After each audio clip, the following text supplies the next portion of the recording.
So archaeologists have uncovered an entire block of Pompeii, and it looks like it all belonged to one uber-wealthy individual. They had a huge private residence, a laundry, a bakery, and a large private bath complex where they literally bathed in luxury. Scientists think it could be the largest ever found there, complete with 3 rooms with different temperatures, exquisite artwork, and a huge plunge pool. It was lying beneath layers of volcanic rock and ash for 2,000 years, but it's so well preserved that it feels like the people had only left a minute ago. The bathhouse was in a residential and commercial block known as Region 9 in the city center. It could fit up to 30 people at a time and was a status symbol used to impress visitors. Only a few houses in Pompeii had a private bath complex, so it was something for the wealthiest of the wealthy. The owner may have invited guests to discuss business or even host team-building events, much like a modern-day CEO of some big company. Guests would start in the first room, where they soaked in hot water, then move on to the room where they applied oil to their skin and relaxed in warm water. The final stage was a cold water bath to refresh themselves. It was the largest and most impressive room, with red columns and frescoes of athletes. There was also a changing room with a stunning mosaic floor with marble from across the Roman Empire. The complex also had a smaller space, painted in pale blue, most likely an ancient Roman shrine used for ritual activities and to conserve sacred objects. It looks like the residence was in the process of renovation. There were tools and building materials in the blue room, like oyster shells on the floor that were supposed to end up on the walls. Another recent discovery from the complex is a large banquet hall with some of the finest frescoes found among the ruins. The bathhouse connected to it, and the guests would enjoy lavish feasts here. In one of the frescoes on the walls of the hall, we can see Apollo and his romantic interest Cassandra, who rejects him. The second fresco shows Prince Paris meeting the beautiful Helen of Troy. Almost the entire floor of the hall is covered by mosaic tiles, over 1 million of them. They probably chose to paint the walls in this room black to hide the traces of soot from all of the lamps. This proves that the hall was lit, and the owners of the residence probably entertained their guests here after sunset. The restorers who are working in the hall need to act quickly to protect new finds and move what they can to a storeroom. They inject a plaster glue to the rear of the frescoes that can't be moved, so they stay in their place on the walls. Archaeologists have been digging at the estate for 2 years. In the summer of 2024, they found the remains of 2 people in the room next to the blue one. They had passed away during the volcanic eruption that buried Pompeii. One was a woman between 35 and 50, and the other was a young man between 15 and 20. Despite the man's age, his bones had signs of wear and tear, so he was most likely of lower status. The woman's bones and teeth were in excellent condition, so she must have been higher up in society, probably the wife of the owner of the house. Scientists found a whole bunch of stuff on the marble top in the room, like glassware, bronze jugs, and pottery. The lady and the young man probably brought them into the room, hoping to wait out the eruption. The guy had some keys near him, and the lady had gold and silver coins and jewelry. The coins are still shiny as new. Pompeii used to be a hub of trade and travel, so these coins must have served them well at one of the many artisan shops, taverns, and about 200 cafes and bars. That's about one place to eat and drink for every 60 residents. They even had fast food shops, something like ancient drive-thrus. Archaeologists dug out one of these with paintings of chicken, duck, and other food that were probably used as a menu. They also found traces of pork, fish, snails, and beef in jars and other containers at the fast food counter. The food was mostly to-go and sold in large jars. There were also some back rooms for sit-down eating and drinking. You would only see the residents with a low income at one of such places, as they didn't have kitchens in their homes and relied on cafe food. The wealthy had kitchens in their residences, but they were small, poorly lit rooms, usually tucked away at the back of the house. Most of the time, the only thing inside was a big brick hearth. Some richer families had a small oven built into the corner, kind of like a pizza oven. The only other things in the kitchen were a water basin for cooking and washing dishes, and maybe some wooden tables for preparing food. Romans didn't have fancy kitchen tools like we do today, but they had everything they needed. They used bronze or iron frying pans, deep cooking pots, and small portable ovens to bake bread. Instead of plates, they served food on big round platters. Lunch was a small meal, usually just some meat or fish, fruit, and maybe some drinks. It was quick and not fancy, so people didn't invite guests to eat with them. Since it got super hot in Pompeii, people took a nap after lunch. Later, in the afternoon, they went to the public or private baths, where they would relax, swim, and chat with friends for hours. Afterward, they had their main meal, which was bigger and sometimes included guests. The food was pretty simple, but tasty. Most meals were boiled, smoked, fried, or baked, then flavored with a starchy thickener or fish sauce. The fish sauce was actually so popular that one of the richest families in Pompeii made a fortune from selling it. They even decorated their front hall with a design of garum jars in mosaic. Another big source of wealth in Pompeii was land. Every owner of a big residence had a plot of land where they grow vines or olives or graze sheep. Archaeologists haven't found many of these properties yet because it's hard to know where to look for them. But they did find a burial ground of one well-known Pompeian family in the countryside, next to what they believe was their country house. One of the most exciting things to do for Pompeians with different levels of income was going to the amphitheater to watch big, action-packed shows with gladiators. Their giant stadium is the oldest surviving one of its kind in the Roman world. The shows lasted for days, and crowds came from all over to watch. Fans got so excited that in 59 CE, a huge brawl broke out between people from Pompeii and a nearby town. After that, the authorities shut down the amphitheater for 10 whole years as punishment. Some people in Pompeii even made paintings on the walls about that brawl, bragging about their victory. There were also paintings of the gladiators. Many Pompeians also loved going to the theater to watch plays. The local theater was built in the 2nd century BCE and was later made even bigger and fancier. People watched funny comedies, silly performances called farces, and dramatic plays about ancient myths. Some plays came from Greece, and wall paintings in Pompeii showed that people liked the famous Greek playwright Menander. Next to the big theater, there was a smaller roofed concert hall built around 75 BCE. They used it for musical performances. The story of Pompeii is complete chaos as is, but to add a little fuel to this fire, we dug up some groundbreaking facts, and I mean that quite literally. Hear me out. What if it wasn't the scorching sea of lava that destroyed the city of Pompeii, but rather an earthquake that happened during the volcano's eruption? Rewind to over 2,000 years ago. The year is 79 BCE. It was around 1 o'clock in the afternoon when Mount Vesuvius decided to erupt.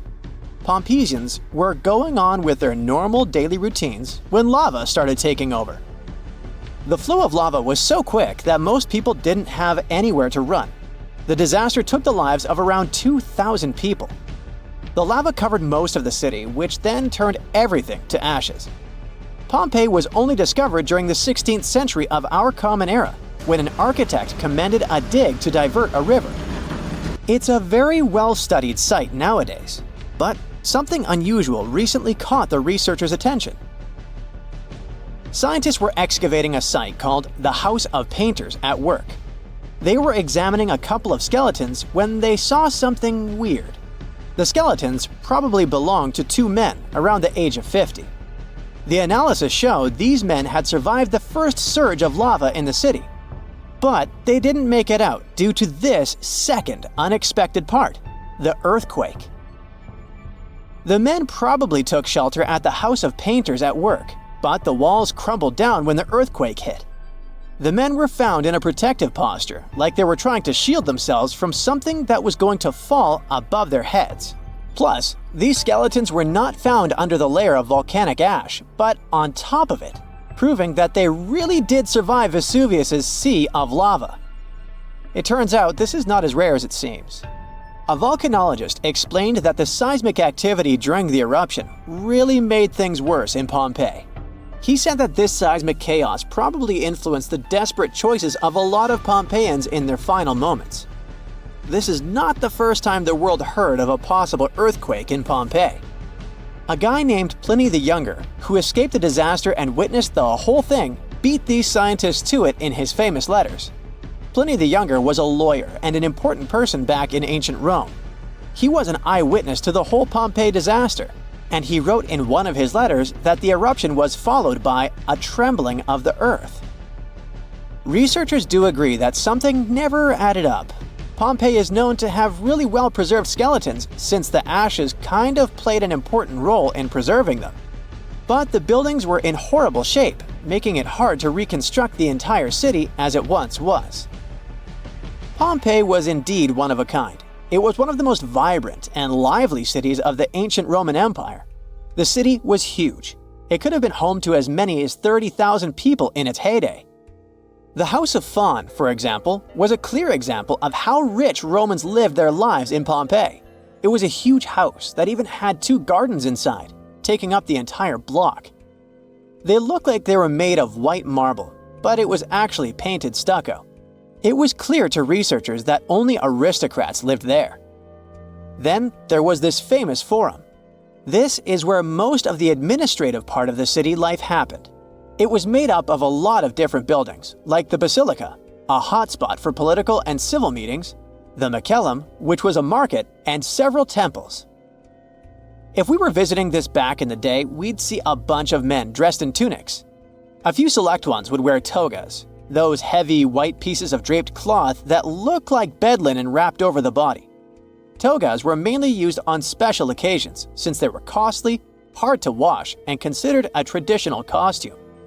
Representatives running for office would use it during their campaign run so that commoners would identify them as candidates.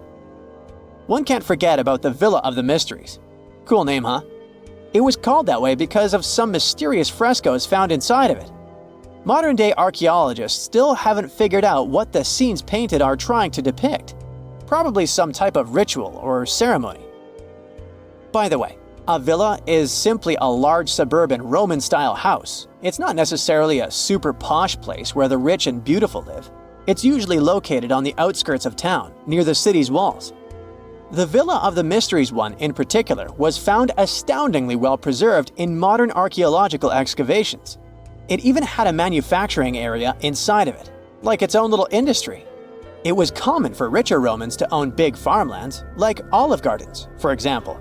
So they would also build a processing station inside their villas to extract the oil and package the whole thing. The amphitheater was where some of the richer men paid to put on gladiator fights for the rest of the town. It was built around 70 BCE, and it was one of the oldest amphitheaters of the world. It was even older than the Colosseum in Rome. This huge building could fit around 20,000 spectators at once. The seating was arranged by social class, so you could easily spot who was a member of the nobility. And in case you're wondering why it was shaped like a weird egg, it's because that was the shape that allowed for an unobstructed view wherever you were in the crowd. As every other Roman city, Pompeii also had some famous baths. Since not every house had access to plumbing back in the day, most people didn't shower in their homes. That's why so many Romans would use public baths, usually at the end of the day, to clean themselves. But make no mistake, this wasn't just a place for bathing, it was a cultural hotspot. The baths were made up of many different rooms. The first one was like a locker room, where people would keep their clothes and personal belongings. This is where the upper and lower classes mingled together. Someone's class could easily be identified by their clothes and jewelry. The amount of gold and silver worn back in those days is nothing compared to what most people wear today. Usually, the rich folks would leave someone to take care of their belongings while they went and took their bath. Because yes, it could happen that stuff went missing while chilling and relaxing. The big focus on self-care nowadays was already a thing for ancient Romans. It was common that before taking a bath, olive oil was rubbed all over the skin. They would scrape off the dirty skin with a strigil. That may sound weird, but also extremely pleasing. The baths had rooms for massages. Some of them had reading rooms, and even courtyards for some healthy exercise. Oh, there was even a natatio, or swimming pool if you're not fluent in Latin. After all, it was the Romans that said, a healthy body is a healthy mind. The bakeries. Bread was one of the main components of Pompeian diet, so much so that there were around 30 bakeries in the city. Bread was freshly made from scratch every day. In a special area of the shop, the corn or wheat was ground, and mules would circle around to keep the mills going. The funny thing about Pompeians is that they like to cover the exterior walls of buildings with paintings, much like graffiti nowadays. Their paintings, usually frescoes, used to depict what daily life was like in the city. Ancient Romans were very outdoorsy people, so coloring their walls seemed like a good option for them. A lot of houses had frescoes inside of them too, to make up for the lack of windows. The paintings gave the house owners the illusion of more space if the painting was of, let's say, a garden, for example. You're probably familiar with the saying, X marks the spot. It comes from pirate lore and adventure stories often linked with treasure maps. They may be out of fashion these days, but that doesn't stop countless antiquity hunters from searching through hills and fields daily. One such enthusiast didn't have a map with a giant X on it, but when his metal detector beeped on a sunny day in April 2025, he uncovered one of the largest buried coin hoards ever recorded. So, what kind of treasure are we talking about here, and what makes it so unique? The discovery was made by Romanian hobbyist Marius Manghia, who says he just wanted an excuse to get some exercise and fresh air. During one of those walks with his metal detector in a location 30 miles southwest of Bucharest, the device picked up a signal. As he began to dig, he found a handful of silver coins just beneath the surface. Though oxidized, they seemed remarkably well preserved. Oxidation happens when metal reacts with air or moisture over time, causing it to change color, darken, or develop a crusty surface. Just like a sliced apple darkens when exposed to air if left out too long. The pile of coins grew quickly. Soon, it was obvious they were all packed into a ceramic jar. The final count was nearly 1,500 silver denarii, Roman coins likely buried around 1,700 years ago. However, these denarii date from the reigns of emperors Nero to Marcus Aurelius, covering over a century during the Roman imperial period, which means they're almost 2,000 years old. The presence of coins from multiple emperors suggests that the wealth was accumulated over many years. The Roman money system had a bunch of different coin types, so finding only silver denarii in the stash is a bit odd. It would be like burying $15,000 in cash, but all of it $10 bills. It could mean that the original owner was a trader. Maybe he was hiding his profits during dangerous times. Perhaps it was simply someone's life savings. Depending on the emperor and the period, the value of denarius fluctuated quite a bit, so 1,500 denarii could have been either a comfortable retirement fund or not nearly enough.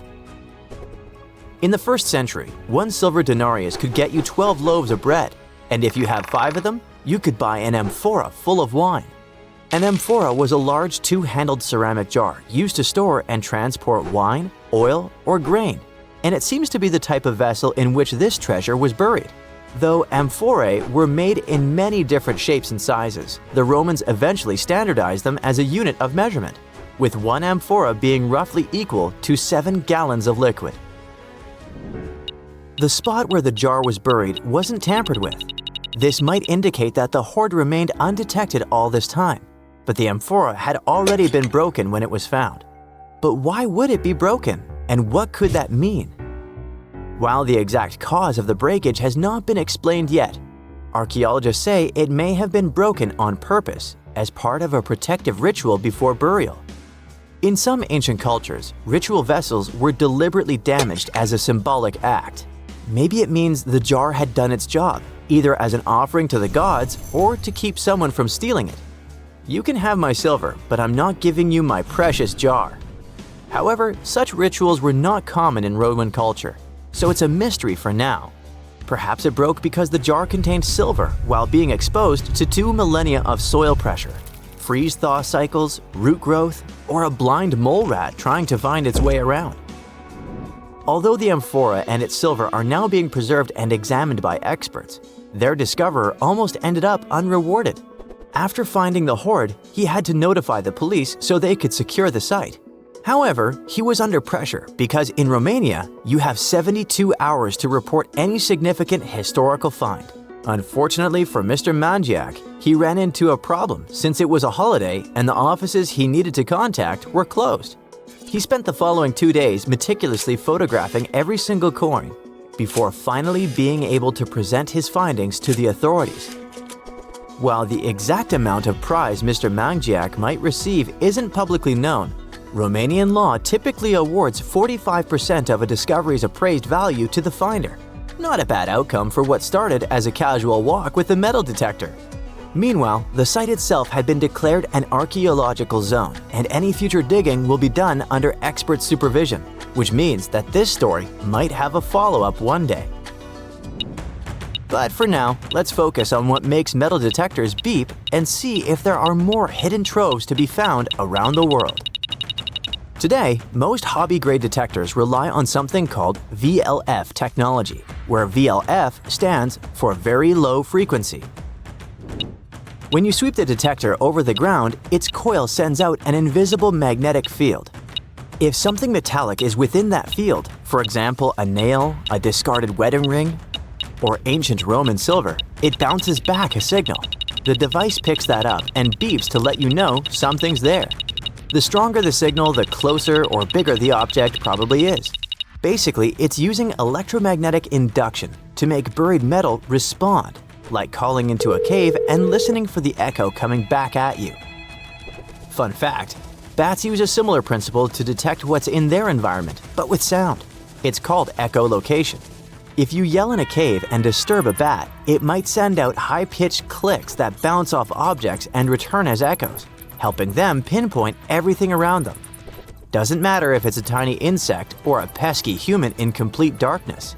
Metal detectors use magnetic waves. Bats use squeaks and echoes. Now, if all this got you curious about grabbing a detector yourself, what are some major locations to consider?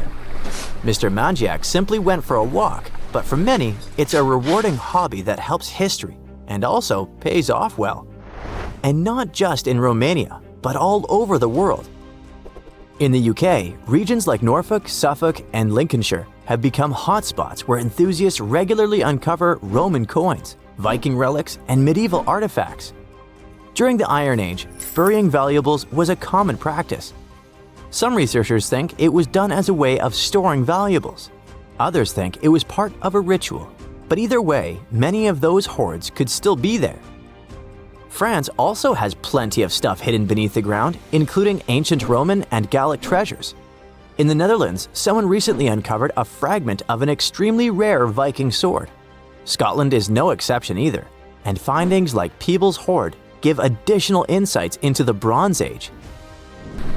If you don't feel like venturing alone, there are organized metal detecting tours available in various countries, offering guided access to historically rich sites. That's if you're planning to search for lost relics. But what if you want to bury your own treasure chest and hide it from a metal detector? How far do you need to dig? Most hobby-grade detectors can spot a large object close to 3 feet deep. Smaller stuff like coins, just 6 to 8 inches. We also have to take into consideration that wet ground can actually boost detection. It helps signals travel better and makes buried metal easier to spot. On the other hand, professional, expensive detectors that use advanced technology can detect large metallic targets at depths of almost 100 feet, especially on a rainy day. But unless you bury your chest in a strategically important place, odds are it'll stay uncovered. Just don't forget to mark the spot on your map with an X. It's strange if you think about it. There are old Roman buildings that have lasted for thousands of years, while our newer buildings seem to fall apart. How did the Romans manage to create such strong buildings? A lot of them with complicated designs, too.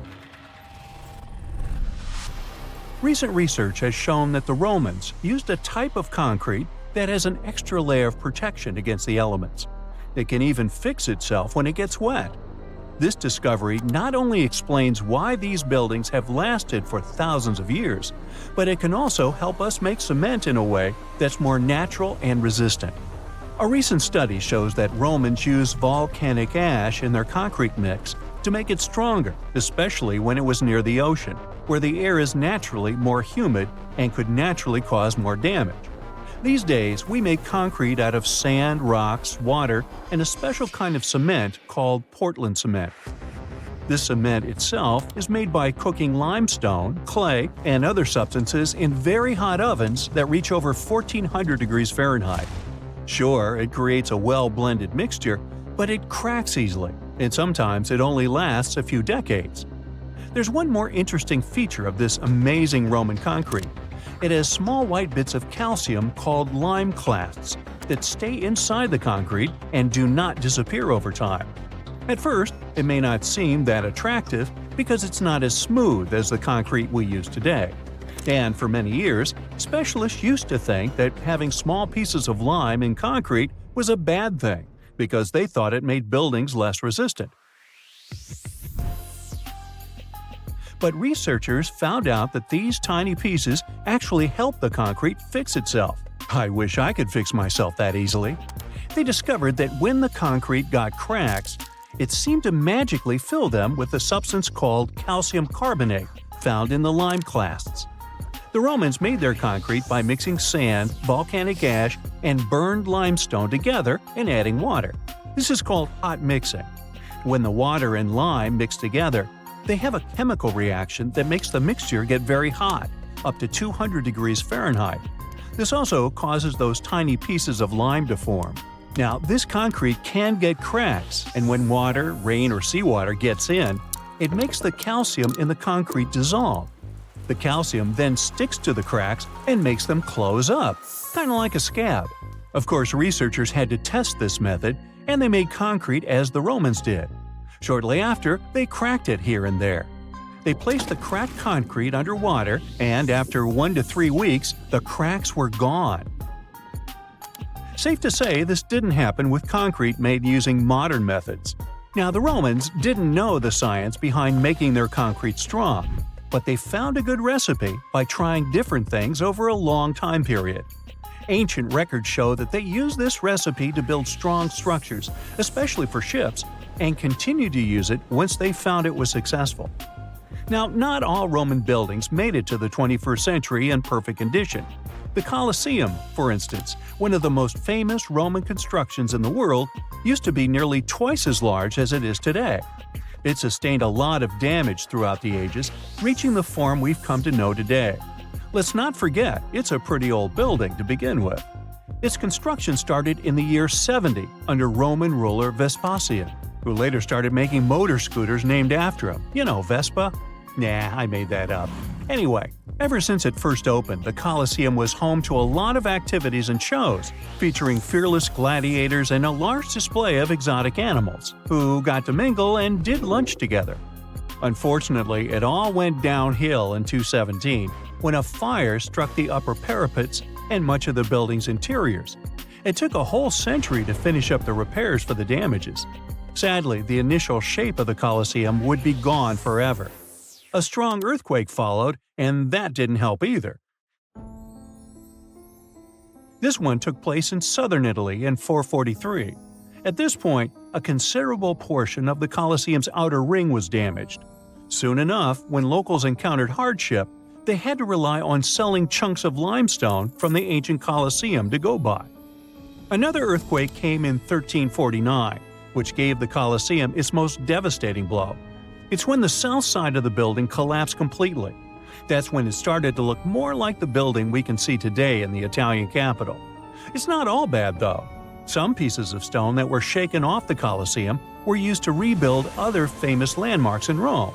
So, if we think about it, the missing part of the Colosseum isn't missing at all. It's just been recycled all around the city. One building that features pieces of old stone Colosseum is called Palazzo Venezia, and it's a local museum. Now, speaking of weird buildings, you've probably seen this one, as it's one of the most photographed spots in the world. You can see online photos of people leaning on it, or ones that make the building look like an ice cream scoop. This famous Italian landmark is called, you tell me. Yep, the Tower of Pisa, and it looks like it's seconds away from collapsing to the ground. Now, should you ever want to visit, you'll need to head over to this Italian city with the same name, Pisa, near the Square of Miracles. Now, weirdly enough, this building is more famous for its awkward incline rather than for its history or purpose. Back in 1178, when the construction of the tower was still not completed, people realized that the building was starting to lean over, and that was before they had reached its third floor. They soon figured out it had nothing to do with the building plans or the materials they used. It was all happening because of the mushy and shifting soil which was beneath the construction. These days, we know that placing a building on top of soil made of clay, fine sand, and shells isn't the best idea. But back then, people didn't know how to figure that out before building something. Now, fast forward some centuries, and it became clear that this 180-foot tower isn't just leaning, it is falling, and at a considerable rate of about 0.08 of an inch per year. Well, that may not sound like a lot, but multiply that by hundreds of years and, well, just look at the pictures and you'll understand. This leaning tower is more than 16 feet off its axis in the present day. So how come it hasn't fallen over altogether? Well, because of physics mostly. Its center of gravity continues to be located within the base of the structure, so it's pretty grounded. It's also been continuously watched over by local authorities to make sure they protect this unique building for as long as possible. The Pantheon is another great example of the way Romans understood architecture. It's also located in Rome and was initially built as a temple. The construction itself was made from concrete with different thicknesses and has an interesting shape too. Back in the day, Romans believed the Earth was like a disc, which was covered by a dome-shaped sky. So they modeled the Pantheon sticking to this idea. Light comes into the temple through a hole in the dome, shining down on the floors and walls, showing the movement of the sun. It's also one of the best preserved ancient Roman buildings. It's no wonder many other buildings have been made to look like it. In the U.S. alone, the U.S. Capitol, the Jefferson Memorial, and the National Gallery in Washington, D.C. are all said to be modeled after this ancient construction. The famous painter Michelangelo was so impressed by this building that he believed some unnatural force must have helped in its construction. The place where it stands is also very special because of the story behind it. Legend has it that the founder of Rome, Romulus, was lifted to the ancient Roman higher spirits on the wings of an eagle from this exact location. Apparently, it was a talon show. Get it? Talons? Eagles? Okay, gotta go. Once upon a time, I searched through the jungle, following a map poorly drawn on a piece of cloth. After days of walking, I reached an ancient Mayan temple. As soon as I stepped in, a strange noise echoed. I turned to leave, but suddenly the floor cracked beneath my feet. I fell into a 1,600-year-old tomb. Finally, I got lucky. That day, I walked out with shiny jades, carved seashells, a creepy afterlife mask, and a curse that's been haunting me ever since. Well, okay, maybe it didn't happen exactly like that. Or maybe it didn't happen to me. Sadly, real-life archaeology is not like Indiana Jones movies. However, the findings can be as exciting and important, especially in Belize, where archaeologists just found the first identifiable ruler's tomb in the lost Mayan city of Caracol after 40 years of digging. A team of archaeologists finally unsealed a hidden chamber, buried deep beneath a structure they'd already studied. And inside that tomb, which is indeed around 1,600 years old, was Tikab Shak, the first known king of Caracol. His name is commonly interpreted as Tree Branch Rain Deity, which is poetic and incredibly awesome. King Shak was believed to be a Mayan deity in control of rain, thunder, and lightning. According to folklore, he used axes to strike rain-bearing snakes in the sky to make the rain fall. The buried king is considered to be the dynasty founder. The royal dynasty he founded lasted more than 460 years. And judging by what was buried with him, we can assume that King Chak was greatly celebrated. His tomb had jade beads, carved bones, seashell jewelry, and ritual pottery vessels. One of those vessels shows Ek Chuak, the Maya deity of trade, receiving offerings. Others showed bound prisoners. Archaeologists could tell they had found some high royalty when they noticed a considerable presence of red cinnabar in the tomb, a rare and expensive material from the Mayan world. Then there's a jade mosaic mask, pieced together like a puzzle to cover the king's face in brilliant green. Jade wasn't used just because it was shiny. It was sacred and symbolically associated with life and demise. Polished jade glistens like it's been dipped in water, cool at first, but quickly warming in your hand. To the ancient Maya, this lifelike quality made jade a living, breathing substance. And for this reason, it possessed high religious and spiritual importance. The Maya associated it with the breath of life, with royalty, and with eternity. Covering someone's face in jade showed just how high-ranking that person was. King Chak's mask has yet to be examined properly, but another famous mask of King Pakal was made of over 346 green jade stone fragments. That's a lot of painstaking work. But maybe the most symbolically fascinating thing about this king was that he was old. Not just lived a good life old, toothless old. To us, that means he didn't clean his teeth properly, because no, you don't usually lose teeth just from getting old, as long as you maintain good oral hygiene and dental care. On the other hand, according to Maya legends, toothless elders were believed to have spiritual powers. Rulers and shamans mediated between realms, and aged or underworld deities were often shown as toothless in art. Now, speaking of realms, Mayan cosmology divided the universe into three layers. The upper world was where the deities lived. The middle world was where humans lived. It was carried on the back of a giant turtle or caiman, and surrounded by a primordial sea. Beneath it was the underworld, known as Xibalba, a dark and complex realm of spirits and ancestors. And certain people, especially rulers, shamans, and elders, were believed to move between these worlds. This king was a ruler, had a deity-like name, and was a toothless elder. Boy, his power level must have been off the charts. But that's not all. Here's the eerie part. The tomb was buried beneath another tomb, which was discovered all the way back in 1993. Archaeologists were investigating a different burial when they realized there was another chamber hidden beneath it, an interesting hiding place. Remarkably, it worked. For more than 1,600 years, no one found him. This makes Tikab Shak's tomb the first ever discovered at Karakol that can be definitely linked to a known ruler, thanks to hieroglyphs, burial context, and artifacts. Now, if you're not a geography or history buff, you've probably never heard of Karakol. Today, it's a remote ruin deep in the jungles of western Belize.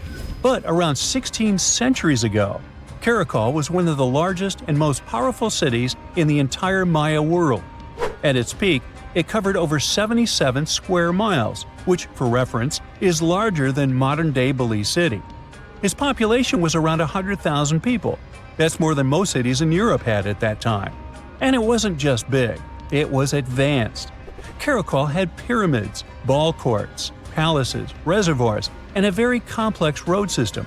Stuff like limestone superhighways stretching miles through the jungle. Past excavations also turned up arrowheads, drills, spindle whorls, figurines, and everyday tools. King Shak's tomb was one of the three major tombs found in the northeast Acropolis.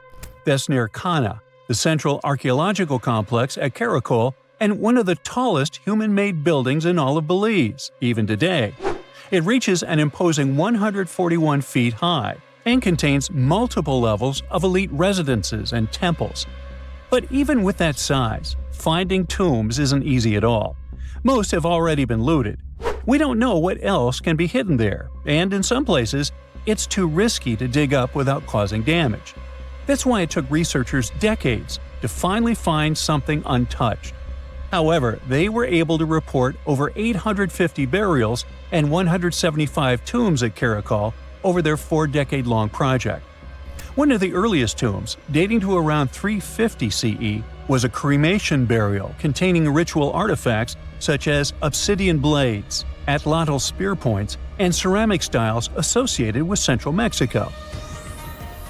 So, if you're an archaeologist, this city seems to be an old historical gold mine. And old historical gold mines often come with warnings. For one thing, it's "keep out, the ceiling might fall on you." Besides, even though scientists are excited about this discovery, if the king can really walk between realms, he's probably annoyed by all this. So, what happens now that the king's eternal rest has been disturbed? Well, by opening and stepping into the tomb of Tekhab Shak, archaeologists basically stepped into a sealed sacred place.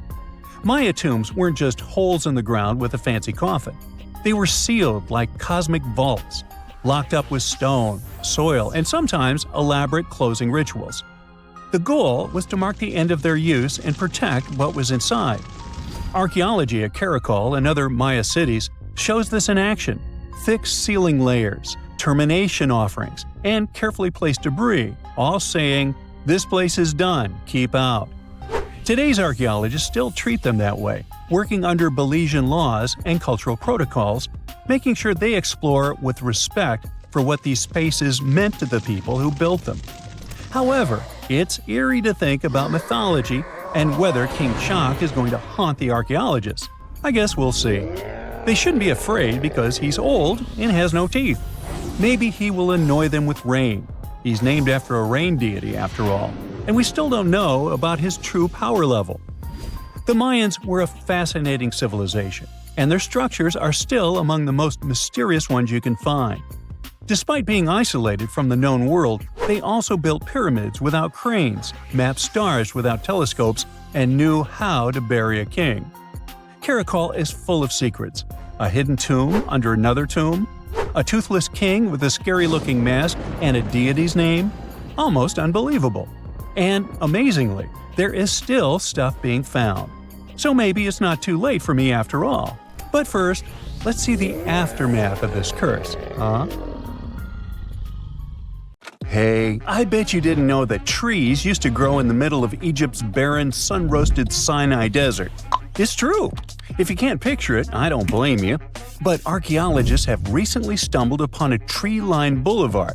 Yep, an actual green avenue leading to a massive ancient fortress. No, this isn't some mirage or an overactive imagination, although I do have one. But it's turning our ideas of ancient Egyptian desert life upside down. Let's rewind a bit. The site in question is called Tel Abu Saifi, located in the northern part of the Sinai Peninsula. For a long time, it was known as a dusty archaeological footnote, the home of ruins from the Ptolemaic and Roman periods. You know, the era after Alexander the Great swaggered through Egypt and the Roman Empire called dibs. But recently, Egypt's Ministry of Tourism and Antiquities decided to give it a fresh dig. And what they found out turned to be more than just a forgotten outpost. We're talking about a full-on military fortress with defensive trenches, paved roads, lime kilns, barracks for soldiers, and even room for their families.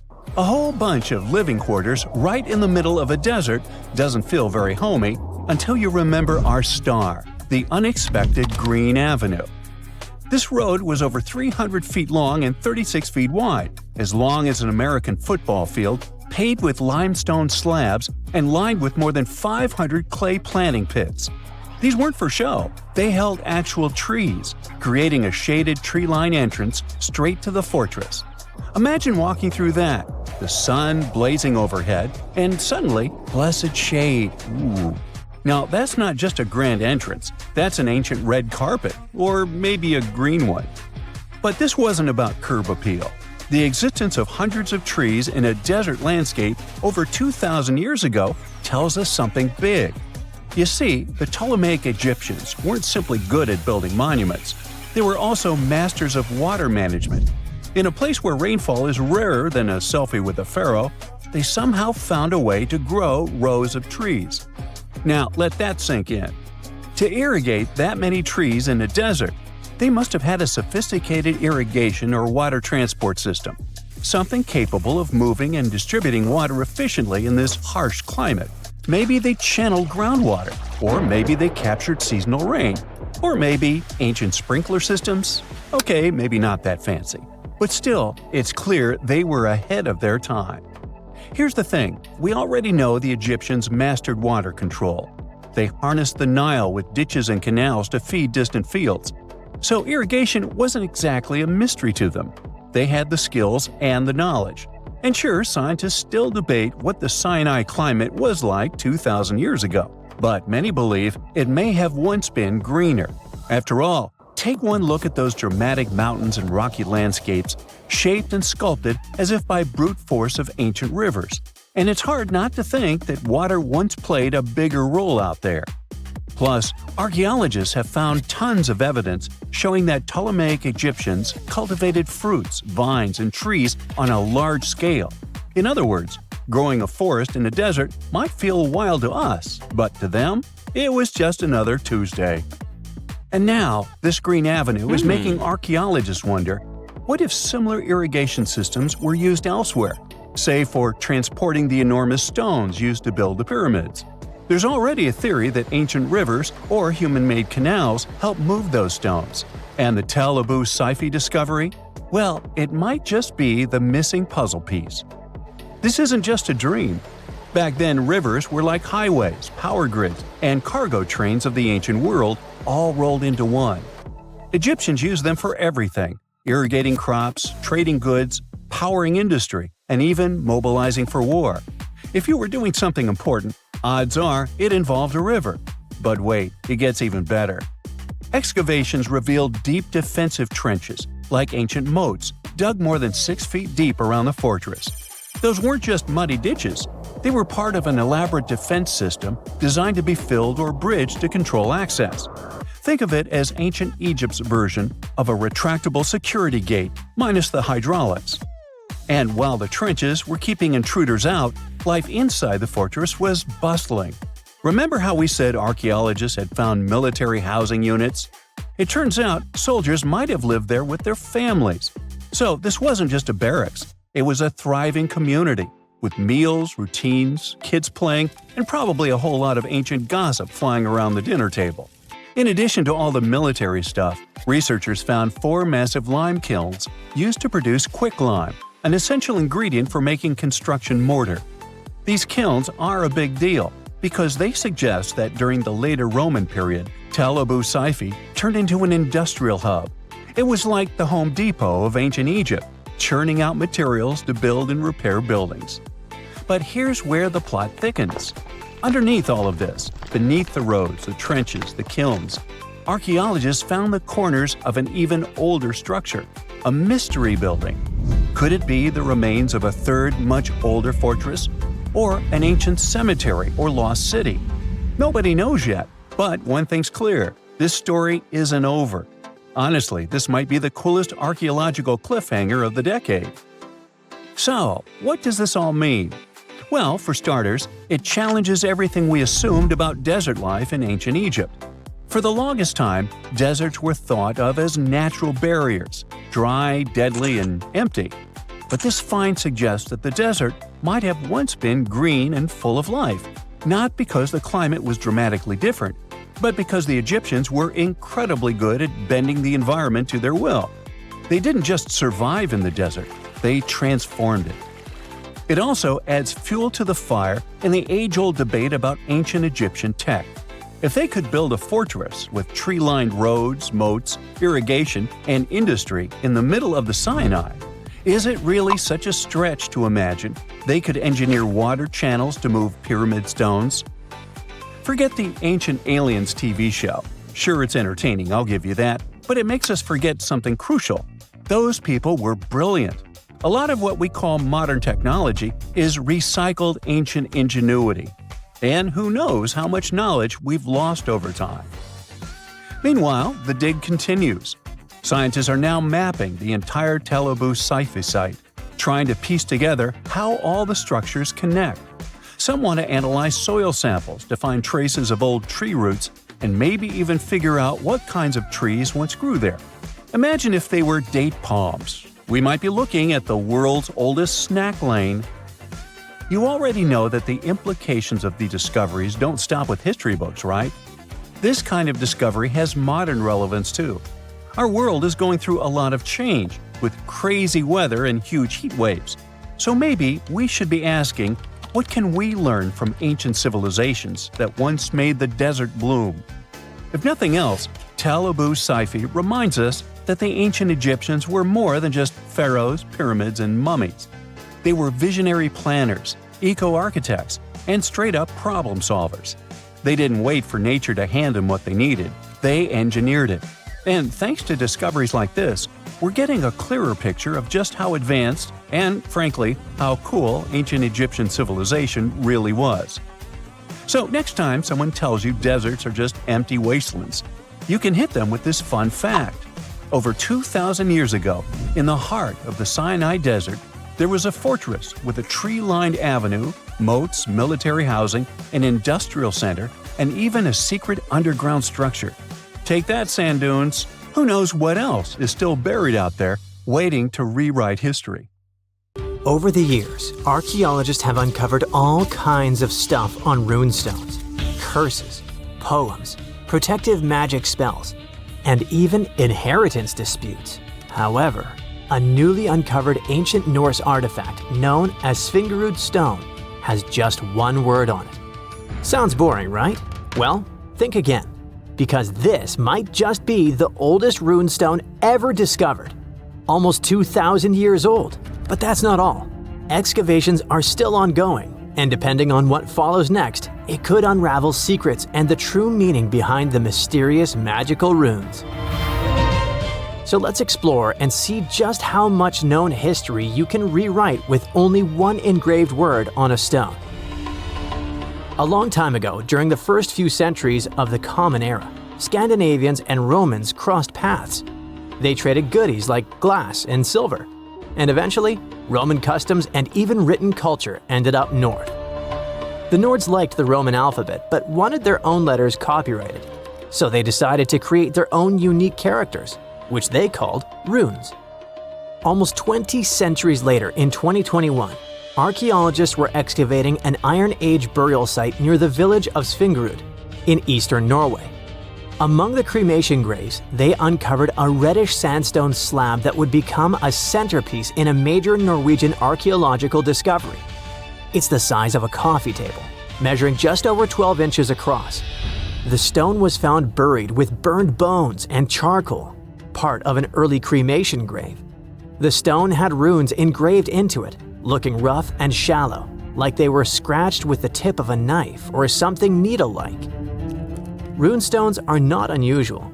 Archaeologists are used to uncovering runic inscriptions, especially in this region. However, tests show that both the burial site and the carving on the stone likely date back to somewhere between the 1st and 3rd centuries. That places it deep in pre-Viking history, centuries before the Viking Age officially began around 800 CE. That makes it one of the oldest reliably dated examples of early writing in Scandinavia. When you look at these carvings, they either look like magical symbols made to call on Nordic deities to help you, or like random scratches made by an angry man hitting a stone with something sharp. But these are real letters, crude but intentional. It's an ancient writing system used by Germanic tribes across Northern Europe. They were engraved into wood, bone, or stone. Their shapes are straight, angular lines because curves were tough to carve with the tools they had back then. When they met with the Roman Empire, rather than just borrowing Latin letters, the Germanic tribes took the idea of writing and carved out their own version. The original alphabet was called Elder Futhark. It had 24 letters. We can find them on artifacts dating from around the 2nd to the 8th century CE. Its name comes from its first 6 letters: F, U, Th, A, R, and K. Each rune probably had a name that matched the sound it made. For example, the rune that sounds like A was called Anzus. However, Nobody from back then left us a memo explaining the names. In fact, the knowledge of how to read them was forgotten until 1865, when Norwegian linguist Sophus Bugge deciphered them by comparing clues.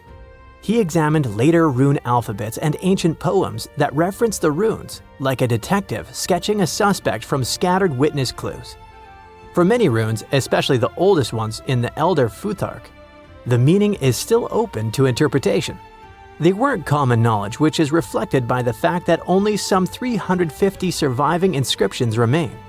This changed eventually when the Scandinavian language evolved from Proto-Norse into Old Norse, spoken by mighty Vikings.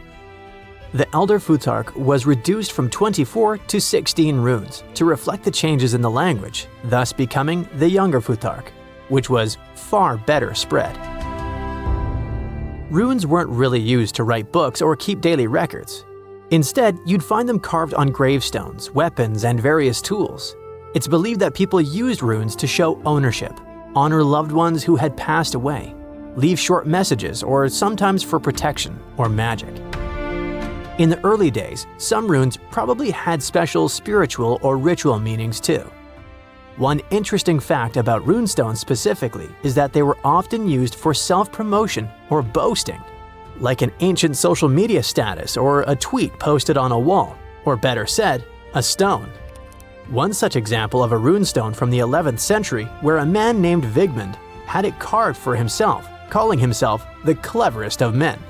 He even added that he was a ship captain, and yes, he made sure everyone knew that while he was alive. In the Old Norse poem Havamal, Odin says he hung on the world tree for 9 nights, pierced by a spear, to gain knowledge of the runes. This goes to show just how powerful and mystical those symbols were perceived to be.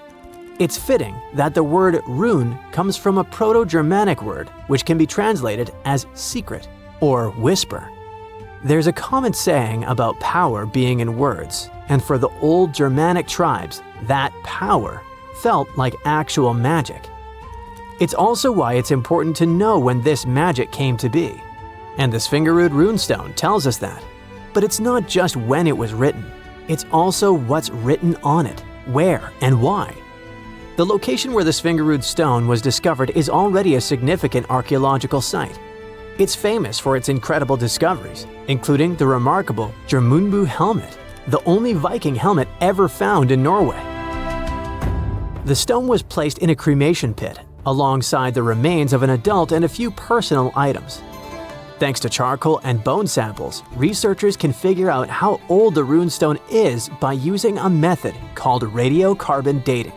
The Svingerud stone isn't the first ancient Norse artifact with runes that archaeologists have discovered, not even close.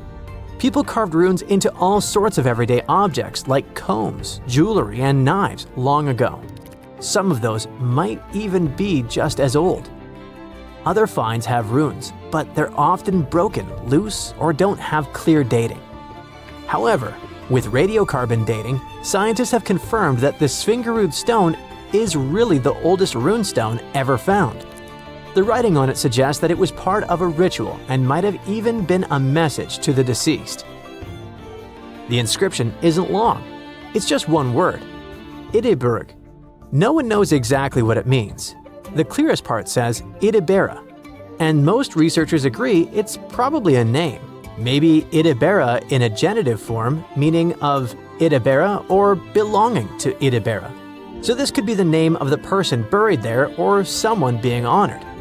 There's a decent chance it's a female name, possibly making this the earliest known female rune inscriber in history.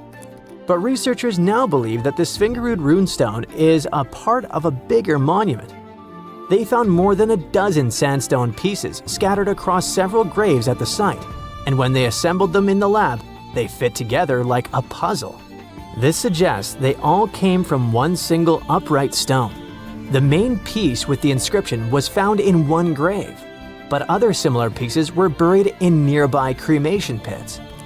Archaeologists think it was broken and reused in a ritual, maybe to connect different people or generations who had been buried there. Instead of just marking one grave, it might have first been a memorial and was later put back into the other graves as a symbolic act. Some even speculate that the runes might have been carved by different hands throughout various time periods. The Svingerud stone might be small, but as the oldest runestone ever found with a secure archaeological context, it could be the key to how writing first took root in Northern Europe. This Norwegian archaeological discovery proves that runes were already tied to ritual, memory, and maybe even women. And if it's just a fragment of a larger monument, we've only seen part of the picture. Ancient Norse artifacts like this reshape what we know about pre-Viking history. And with luck, more runestones will follow, maybe even from another female rune inscriber. Deep inside the heart of the Amazon rainforest lies a cave so massive, it defies logic. Stretching for 2,000 feet, this tunnel is so big a human could easily walk around inside of it. Its walls are etched with deep, mysterious claw marks. But this is just one of many. If you travel to the south of Brazil, you'll stumble upon over 1,500 similar caves, ranging from modest tiny burrows to massive passageways. These are not your average spooky, bat-filled caverns. They're what researchers call paleo burrows, also known as ancient underground structures dug by creatures so colossal they make modern elephants look small. Whatever creature dug those tunnels displaced 800 elephants worth of dirt. I know, it still looks like a normal cave, but experts noticed this one was special because the walls were too neat and rounded, and the floor was too smooth. Besides, no water or erosion leaves such signs of serious digging power. These Brazilian caves are the largest geological records of animal activity on the planet. It's like stumbling into a prehistoric house made by creatures the size of cars. To unlock this mystery, researchers analyzed the scratch marks on the walls and realized they had probably been made by giant ground sloths, a species called valgipes, which could weigh nearly 9,000 pounds and eat your average annual menu in about 3 days. Despite being huge, these animals were not earthbenders. They had to work in groups if they wanted to dig such long tunnels. This is why scientists believe many sloths shared the same tunnel and dug it together. Even some giant armadillos may have helped with the digging. After all, they were ridiculously skilled excavators and lived there too. Okay, but why would a giant sloth or armadillo need a 2,000-foot-long underground lair? Great question. And the truth is, scientists aren't totally sure. It doesn't make sense for them to dig tunnels this massive just to escape predators, especially since the tunnels were big enough for a saber-toothed tiger to crawl in, for example. So, unless they installed prehistoric security systems, this theory has holes. Haha, pun intended. The best bet is probably climate. Back then, everything was drier and colder, and some species of giant sloths were living their best lives back when Earth was transitioning between cold and warmer periods. Their big bodies usually protected these animals from temperature changes, but drastic fluctuations probably made them hide in order to survive. Besides, just like modern sloths, giant sloths probably had a hard time maintaining their body temperature, and going underground for a while is a great way to protect your babies and save some energy. After all, the bigger you are, the more energy you spend. Some scientists believe these tunnels might have had rotating tenants. One sloth moves in, digs a bit, leaves some scratch marks, moves out. And sometime later, another one crashes there and adds its own decor touches. A hostel for ancient megafauna. All evidence points to a more timeshare situation than a prehistoric private property. After all, these creatures weren't exactly social butterflies. Most sloths and armadillos usually keep things strictly one-on-one, just mom and baby. Yeah, dad sloth stuck around only for the good part. But you probably noticed one tiny detail here. These guys are not around anymore. They went extinct 11,000 years ago, right around the time humans started to get popular on Earth, when another ice age was ending. In fact, 80% of all mammals that were heavier than 2 pounds disappeared then. The first culprit is, of course, the usual suspect: humans. Around 10,000 years ago, a wave of skilled hunters using distinctive tools like spear points spread across North America. The theory goes that American animals weren't used to this new predator, making them easy targets. Once the big plant eaters started vanishing, the big meat eaters followed. They didn't have enough food to survive, and it wasn't just excessive hunting that caused some damage.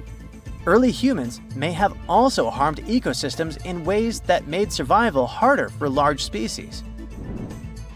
But wait, there's another suspect: climate change.